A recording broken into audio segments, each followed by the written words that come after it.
Oi, gente, tudo bem? Meu nome é Alice e eu vou estar dando as aulas de geografia aqui do projeto. Como assunto de início, eu resolvi abordar a cartografia, porque é um assunto bem recorrente nos vestibulares. E vamos lá. Essa aula vai ser uma aula introdutória. Nas próximas aulas a gente vai abordar esse assunto e dar continuidade, tá bom? Então vamos lá. O que é cartografia?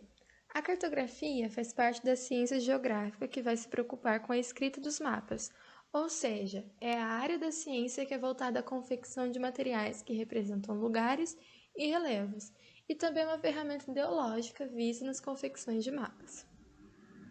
Já um mapa é uma representação de uma dada área do espaço terrestre, desenhada ou impressa em uma superfície plana, e eles são classificados em 3 categorias. A primeira é o croquis, que é uma espécie de esboço de algum espaço que tem como objetivo fazer uma representação rápida e simples de algum lugar e de suas características de solo, relevo, entre outras coisas. A segunda é carta, que são mapas confeccionados em escala reduzida e que são usados para representar áreas maiores. E a terceira é planta, que são materiais cartográficos precisos e elaborados em escalas ampliadas que representam lugares pequenos. E como existe uma variação de acordo com o tema tratado em cada mapa, a gente também tem os mapas temáticos, que são os mapas físicos, que representam a superfície física da Terra, como as formas de relevo, a hidrografia, o clima, etc. Os mapas econômicos, que representam a produção do espaço econômico, ou seja, as atividades econômicas de uma determinada área. Os mapas demográficos, que é a representação espacial das populações, como índices populacionais, taxa de analfabetismo, migrações, etc. Os mapas políticos, que representam as divisas e as fronteiras entre os países. Os mapas históricos, que são utilizados para representar algum acontecimento em algum período histórico. E os mapas estilizados, que são mapas em que não há representação fiel das proporções das diferentes áreas do espaço geográfico e alteram suas formas conforme as informações. E para que um mapa seja considerado de boa qualidade, é necessário que ele possua os seguintes elementos: título, que pode vir acompanhado de um subtítulo, e o título ele é um indicador do tema retratado, quando se trata de um mapa temático. E quando se trata de mapas históricos, o título costuma indicar o ano ou período do espaço representado. O segundo elemento é a legenda, que são os significados dos símbolos existentes nos mapas. E esses símbolos podem se apresentar em forma de cores, ícones, pontos, linhas, etc. E alguns desses símbolos apresentam padronizações, como, por exemplo, o azul para representar a água, o verde para representar as florestas ou as áreas verdes, linhas com traços para representar ferrovias, aviões para representar aeroportos, etc.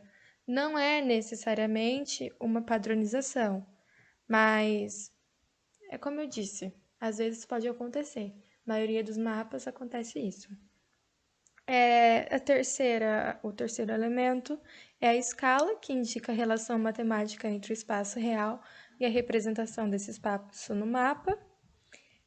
A orientação, que é o quarto elemento, que é importante no sentido de apontar a direção do mapa, nos indicando para que lado fica o norte e, consequentemente, os demais pontos cardeais. E a orientação ela pode se representar como uma rosa do vento completa, uma rosa dos ventos completa, ou apenas uma seta indicando o norte geográfico. E também o quinto elemento é a projeção cartográfica, que indica a técnica que foi empregada para fazer o mapa. A escala geográfica. As escalas, elas nos mostram quantas vezes a realidade foi reduzida para caber naquele mapa, e a escala geográfica está associada à redução. E elas podem ser gráficas ou numéricas. A escala numérica ela se apresenta em números de uma divisão, e a escala gráfica apresenta-se conforme uma representação de linhas e traços. Aqui eu coloquei um exemplo de escala gráfica que a gente pode encontrar nos mapas, E nessa escala que eu coloquei, 1 centímetro no mapa equivale a 250 metros no terreno real. E nessa escala numérica aqui, a gente lê 1 por 100 mil. Escala numérica, representação das proporções entre a paisagem real e o mapa através de números, como eu já disse. Em relação ao tamanho das escalas, a gente diz que uma escala é grande quando um mapa com grande escala, ele nos permite, através de sua redução, ver muitos detalhes. Isso significa que está representada uma área muito pequena. Não muito pequena, mas uma área pequenininha que a gente consegue ver vários detalhes. E a gente diz que um mapa com escala pequena nos apresenta poucos detalhes e abrange uma área grande. Agora a gente vai falar de projeções cartográficas. O que são? São diferentes formas de representar o globo terrestre, que é um geóide, é quase esférico, em um plano, a partir de distorções escolhidas e calculadas. E existem 3 formas mais conhecidas de tentar representar o globo. A primeira é a projeção cilíndrica, onde paralelos e meridianos formam um ângulo de 90 graus. E quanto maior a latitude, maior a distorção. E eu coloquei aqui uma imagem para ilustrar, para vocês entenderem mais ou menos como é feita a projeção cilíndrica. A segunda é a projeção cônica, que só pode ser feito um hemisfério por vez e distorce pouco as áreas temperadas. Esse tipo de projeção não é usada no mapa mundi e é mais utilizada para representar o hemisfério norte. E o terceiro tipo de projeção é a projeção azimutal ou plana, onde o centro sofre projeção e é pouco distorcido, e a periferia, ou seja, a área mais distante do centro, sofre maior distorção. E esse tipo de projeção é muito usada na geopolítica. E no símbolo da ONU, a gente pode perceber que é esse tipo de projeção que é usada para fazer o símbolo da ONU.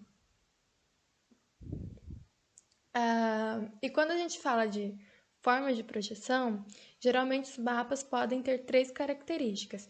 Eles podem ser equivalente, onde preserva as áreas, equidistante, onde é preservada as distâncias, ou conforme, onde é preservada as formas.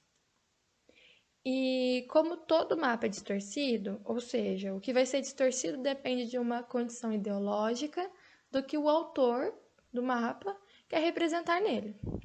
A projeção mais simples e conhecida é a de Mercator, que é o nome do holandês que a criou. E esse tipo de projeção foi criada durante as grandes navegações. É um mapa cilíndrico, paralelos e meridianos formam um ângulo de 90 graus, e conforme, preserva as formas. E é um mapa eurocêntrico.